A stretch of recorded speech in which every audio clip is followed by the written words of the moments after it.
됩니다. 자, 같이 한번 보겠습니다. 전통 철학적, 따라와. 네. 전통 철학적 미학은 긴 철학적 미학. 자, 여러분들이 사실 기억 나오면 일단 니은 이름 정도는 체크를 해주는 게 좋아요. 니은 이름 한번 여러분들이 불러줄래요? 현대의 체계 이론 미학. 자, 이렇게 했습니다. 자, 선생님이 어떤 용어가 나올 때 이름의 뜻도 한번 생각을 해보라고 했지. 이름과의 연관성도 생각해봤는데 미학이라고 할 때 미자가 무슨 미자일까? 바로 아름다울 미자예요. 예쁠 미자야. 그러면 여러분들 볼게. 이 학은 보통 학문인데 아마 아름다움을 추구하는 학문인 것 같아. 아름다움에 대해서 이야기를 하는 학문인 것 같아. 얘네 둘 다 미학이란 타이틀이 붙었으니까 얘네 둘 다 그럴 텐데 얘네들이 완벽하게 똑같을까? 똑같으면 이렇게 이름이 다르지도 않고 기억 니은이 다르지도 않겠지. 그치? 그러면 얘네들의 특징을 잡아주는 것이 한번 중요할 것이다라는 걸 우리가 예측을 하면서 글을 한번 진행해 본다는 거죠. 자, 한번 읽어보도록 하겠습니다.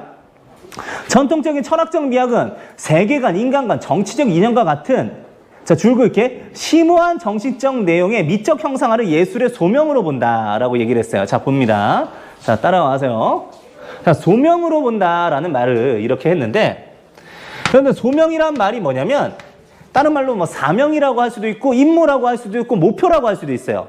우리에게는 목표가 있죠. 저 같은 경우에 여러분들 학업능력 신장이라고 하는 목표를 하기 위해서 최선을 다하는 사람인데 이 미학이라고 하는 학문도 본인들이 지향하는 가치관이 있고 달성해야 될 임무라고 하는 게 존재하나 봐. 그게 바로 아까 여러분들하고 줄을 그은 심오한 정신적 내용의 뭐다? 미적 형상화다. 자, 심오한 정신적 내용의 미적 형상화 한번 같이 보도록 하겠습니다.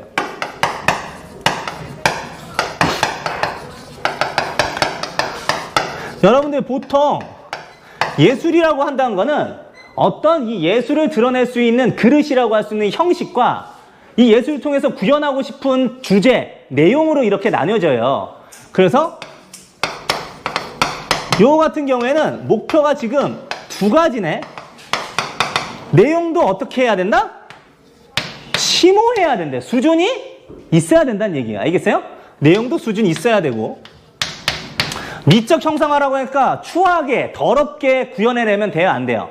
안 되죠? 아름답고 예쁘게 이렇게 구현해내야 된다라고 지금 얘기를 하고 있는 거예요. 그러니까 형식적인 면에서도 뛰어나야 된다라는 얘기를 여러분한테 드렸습니다. 자, 그래서 내용과 형식, 얘는 둘 다 훌륭해야지만 하는 것을 예술의 목표, 소명, 사명으로 본다. 이렇게 말을 한 거죠. 오케이? 자, 그런데 그러면 우리 이 기억하고 니은이 특징이 완벽하게 똑같을 리는 없잖아.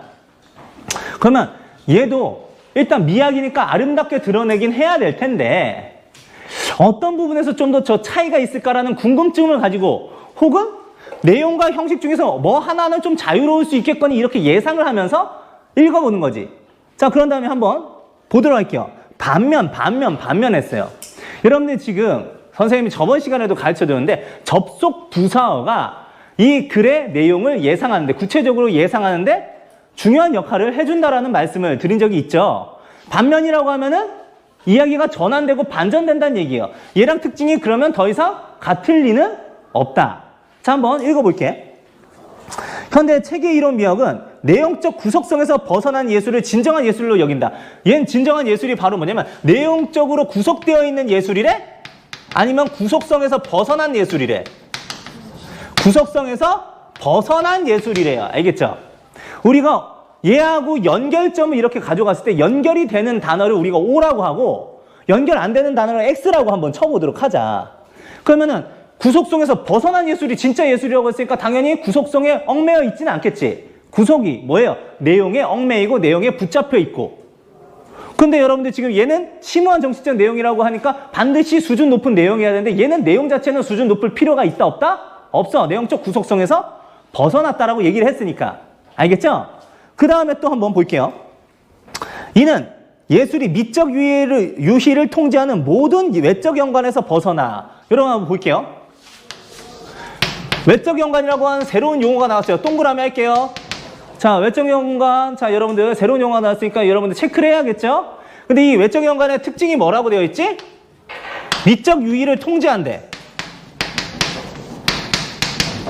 미적 유희. 유희라는 말은 자주 나오니까 예술짐에서 자주 나오니까 기억하세요? 즐거움을 주는 걸 우리가 유희라고 얘기합니다. 아름다움을 느껴서 즐거움을 주는 것을 통제하는 모든 외적 연관, 외적으로 관련되어 있는 것들에서 벗어나야 된다라고 했죠. 벗어나. 그럼 외적 연관도 O야, X야? X지. 자, X예요. 그런데 그 다음을 한번 볼게. 자, 하나의 자기 연관적 체계로 확립되어 온 과정에서 관찰하고 분석함으로써 얻은 결론이다. 자기 연관적 체계는 확립이 됐대. 이게 무슨 뜻인지 모른다고 해도 이 체계 이론은 자기 연관적 체계로 확립이 됐다라고 했으니까 자기 연관은 O일까요, X일까요? O가 되는 거예요. 자, 그리고 그 다음에 보시면 이 이론은 자율성을 참된 예술의 조건으로 보는 이들이 선호할 만한 하다라고 했는데 내가 무슨 성 나오면 중요하다고 했어? 안 중요하다고 했어? 중요하댔지. 그러면 얘는 자율성과 연관되어 있네. 자기 연관과 자율성하고 연관되어 있는 거야. 그럼 이제 이걸 가지고 여러분하고 한번 얘기를 해볼게. 예전에 여러분한테 이런 얘기 들은 적이 있어. PDP하고 LCD 분류할 때 기억나요? 그때 만약에 두 개로 분류되면은 어떻게 된다라고 했지? 각각의 장단점, 특징들을 크로스로 공유한다고 했지. 지금 우리가 지금 체계 이론 미학의 핵심들을 잡아줬어. 내용적 구속성은 벗어나야 된다고, 외적 연관은 벗어나야 되는데 자기 연관은 오케이, 자율성도 오케이. 자, 그러면 여러분들 이쪽으로 한번 넘어와 볼게요. 자, 따라오세요, 카메라님. 자, 여러분들 여기 보시면 지금 여기 어떻게 되어 있냐면 심오한 정신적 내용 오케이, 내용도 오케이, 형식도 오케이인데 얘는 그러면 내용의 구속성이 있어요, 없어요? 얘는 X잖아. 그럼 얘는 보통 상대적으로 그러니까 어떻게 할까? O. 그리고 외적 연관도 얘는 어때? 있어요. 근데 얘는 뭐하고는 거리가 뭘까? 자기 연관 X, 자율성 X 하는 것입니다. 그래서 여러분들이 이렇게 핵심으로 특징을 분류해 놓으면 왜 중요하냐? 이게 시험 문제의 선택지의 내용을 구성하기 때문이에요. 알겠어요?